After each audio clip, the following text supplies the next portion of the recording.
Fala aí pessoal, tudo bem? O vídeo de hoje era para ser um Eric Responde, aquele que eu pego algumas perguntas lá do Instagram, da caixinha de perguntas, e respondo aqui para vocês, fazendo uma explicação um pouco mais detalhada. Mas eu recebi uma pergunta que me fez pensar em fazer um vídeo apenas sobre ela, porque ia ficar um pouco mais longo se eu colocasse mais outras perguntas junto. Eu vou ler a pergunta, vocês vão entender o porquê. Vejo que você sempre fala de valuation. Tem uma maneira simples de explicar? Então, pessoal, essa pergunta ela é sempre feita para mim de maneiras diferentes lá no Instagram. Ou perguntando qual a influência da taxa de juros no preço dos ativos, por que, que a bolsa cai, ou por que, que a bolsa sobe quando a taxa de juros sobe ou cai. Então, eu vou mostrar para vocês na prática o porquê que as ações, os ativos, eles mudam de preço em função da taxa de juros. Eu vou trazer aqui um Excel da VEG, vou usar um exemplo da VEG como exemplo, como um case para isso, mas eu quero deixar bem claro que é um exemplo bem simples, é muito mais detalhado do que isso que eu vou mostrar, mas serve muito bem para o propósito que eu quero aqui. Então bora pro vídeo.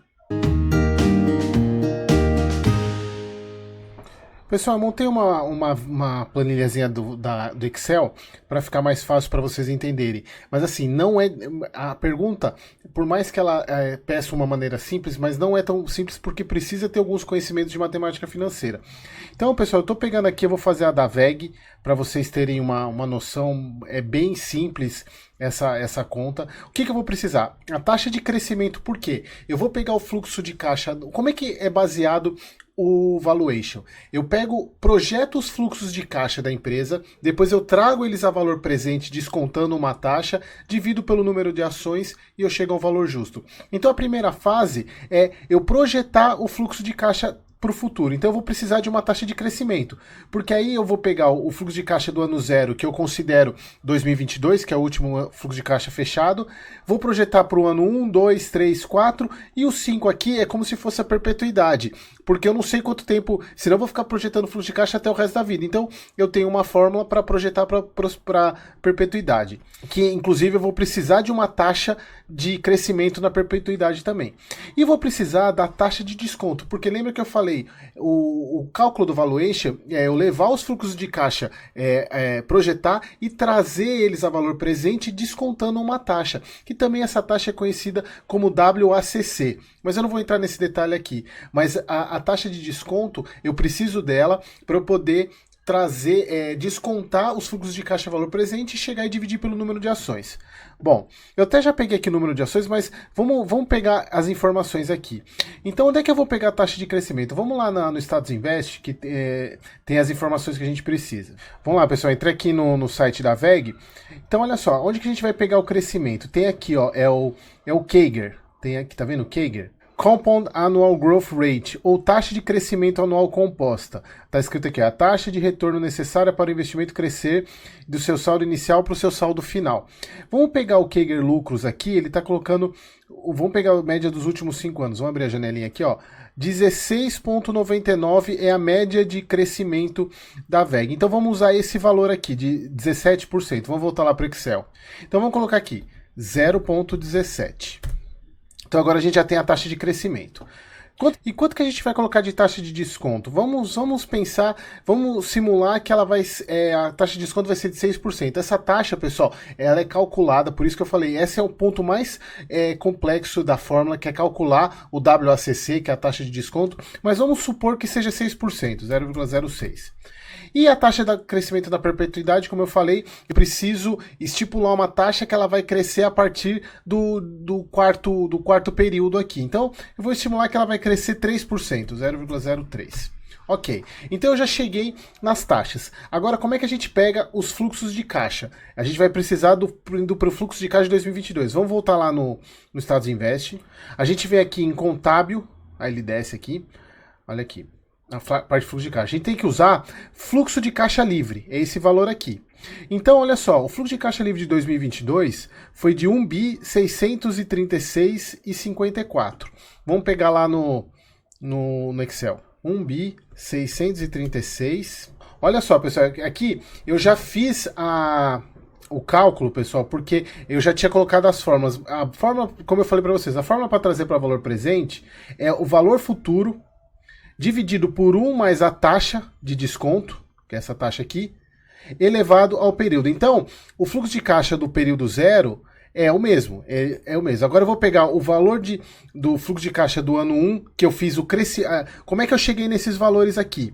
Eu simplesmente peguei o fluxo de caixa do ano 0 e fiz a taxa de crescimento de 0,17. Então, esse 1.914 é esse primeiro vezes crescendo 17%.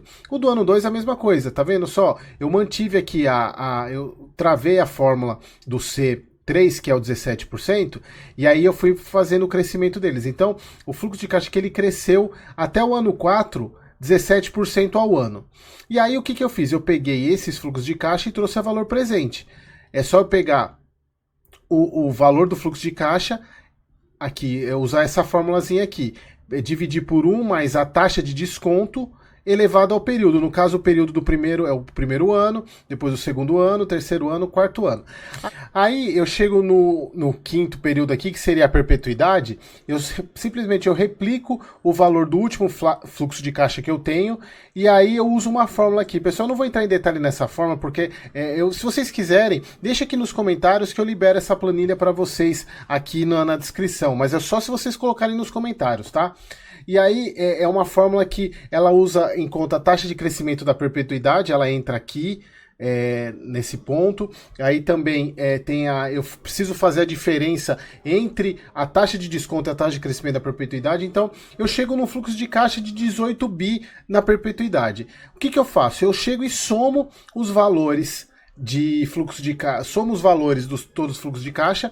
A VEG tem 4 milhões de ações. Eu divido esse valor do fluxo de caixa pelo número de ações, eu chego no valor justo. Então, se eu colocar a taxa de desconto a 6%, eu vou estimar um valor justo para a VEG de 6,76. Ela é negociada a 30 cacetada. Então, por exemplo, se eu pegar e diminuir a taxa de desconto, vamos pegar 0,04. Olha o que acontece com o preço. O valor justo sobe.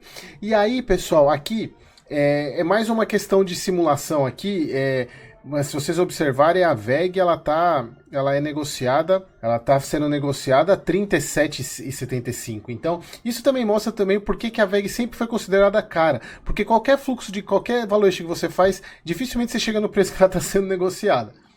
Mas olha só, pessoal, então aqui é um ponto que é super importante para mostrar para vocês o quanto que a taxa de desconto, essa taxa de desconto, ela está diretamente relacionada ao prêmio de risco do mercado. Quanto maior a taxa livre de risco, que é a taxa Selic, mais você exige de prêmio para os seus investimentos.